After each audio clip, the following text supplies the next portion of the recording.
May I first thank the organizers for giving some opportunity to share my views.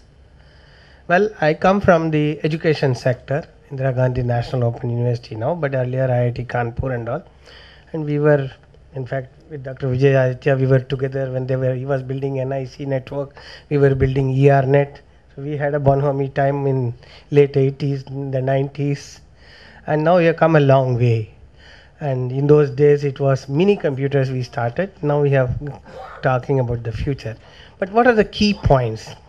I believe in the education sector this is going to have a disruptive role, because no college needs to own computer division in the conventional sense.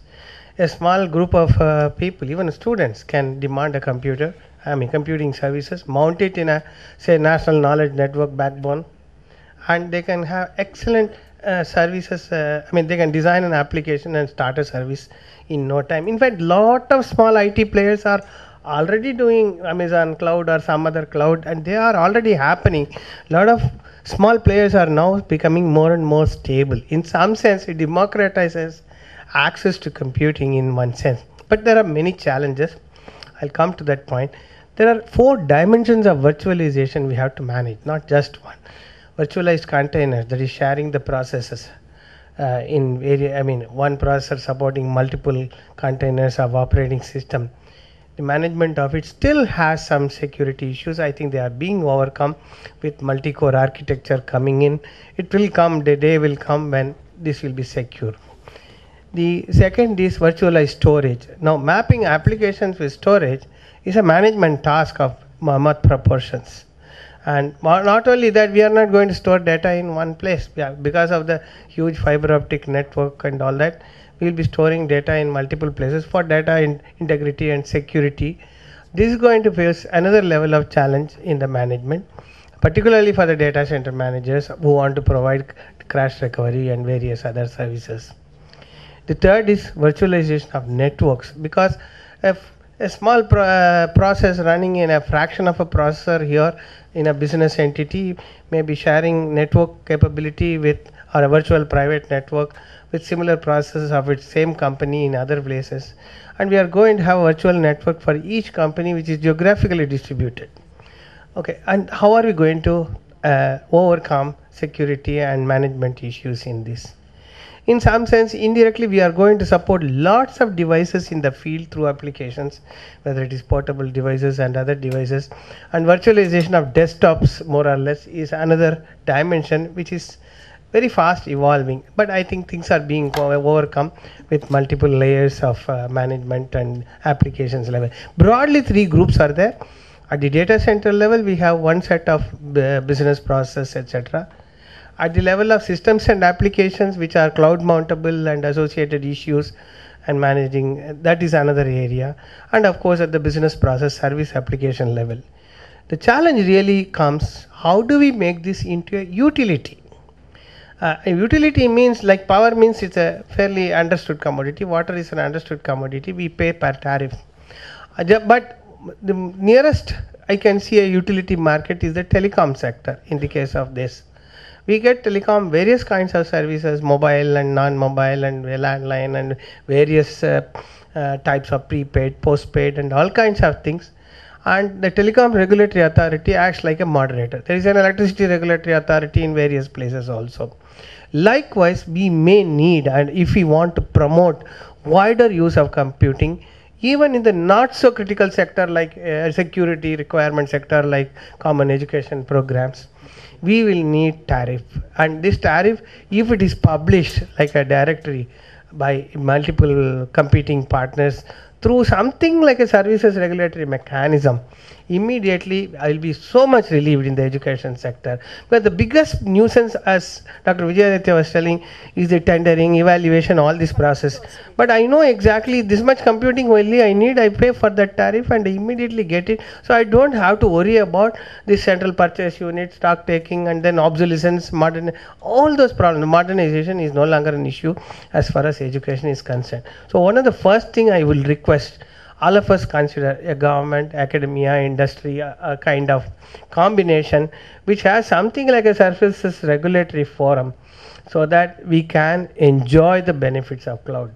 Otherwise, again and again, I am going to put a tender and I do not know where it is going to.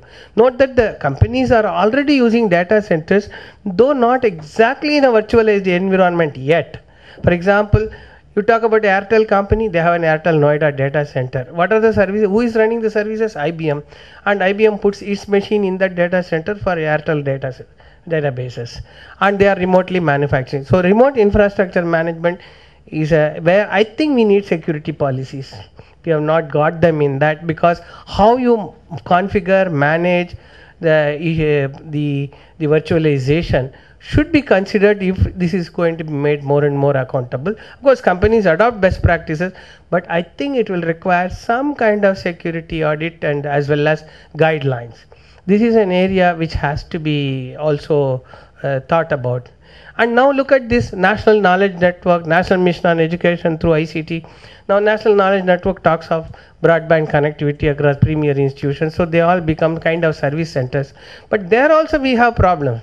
Why should I host supercomputing in this thing? You know, the power use efficiency of our centers will hardly pass any test. For every unit of electricity computing, I'm going to spend at least 2 units of electricity in the air conditioning, UPS and power distribution, all other auxiliary things. Why should I waste that? Now, the latest data center figures show in very efficient data centers with certain technology which I don't have time to describe, we can use power use efficiency of 1.28. That means for every 1 unit of electricity, only 28 cents are 0.28 units of electricity is spent on auxiliary. That is green IT. So definitely when large number of, for example, institutions like colleges, schools, they all host their portals in the cloud. They all save a lot of electricity, and I think the net cost to education will go down drastically if we do this, and e-learning becomes much more widespread, and education management using ICT will be even more important. Then we can assure quality education through learning centric education in a much better framework, and get out of this mass exam based. We have a lot of things. In fact, we in IGNOU have set up cloud compatible, but we are maintaining our own mini cloud, so to say, cloud compatible applications, which one we call as Vidyadhara e-learning, open learning environment, which makes the scaling of education with quality assurance a very real possibility. That will be a big relief. I think we have to open up cloud, at least start with the education sector. I think that's going to be a very dominant sector as far as this thing. So the question is then, another problem I found, and of course we have solved it, is at least at the services, systems, applications level, as far as the education sector is concerned, I prefer free and open source, because if it's like that, that is not so critical in the, say, in the education sector. We can have multiple copies. For example, I'm part of NPTEL. Now NPTEL has cloud servers. We use YouTube, but we also have our own video server. Just because colleges ban YouTube connection, I have to host our own cloud server for our own video servers. You know, these kind of things are already happening, and I believe a lot of promotional needs are there, and I think we need a forum. I don't know whether NASSCOM will take it, but maybe an academia, industry, government forum is essential, and invite a lot of youngsters, students to contribute. For example, community enterprises. We can talk about, like my Kisan Kerala model, we were hold multiple organizations addressing common service needs of farmers, or in health sector, electronic medical record. We need open standards of electronic medical record so that it can be replicated in cloud. At least cloud may be in Delhi or Bombay, or it doesn't matter, but the local district, the local panchayat, they should own the data, they should access the data, they should protect their own privacy. Can we do that with all these MPLS, VPN? That is another dimensions of virtualization in the network area. I think there is a long way, but we are at the learning curve, but I think we are crossing that exponential takeoff stage, and cloud is inevitable because of the Moore's law's relentless march. It will be very difficult to manage such a kind of processing power which clouds can give. For example, tomorrow I want to write a supercomputing application. I think that also can be done in a cloud by combination with the new kind of clouds that are available. Even Microsoft offers high performance computing. So many companies can, but in India we still have not taken off, because both the providers like EMC and others and the app users, like whether it's education or government, we have not met together and worked out a joint strategy for promotion. This meeting, I hope, will start triggering that coming together. Thank you.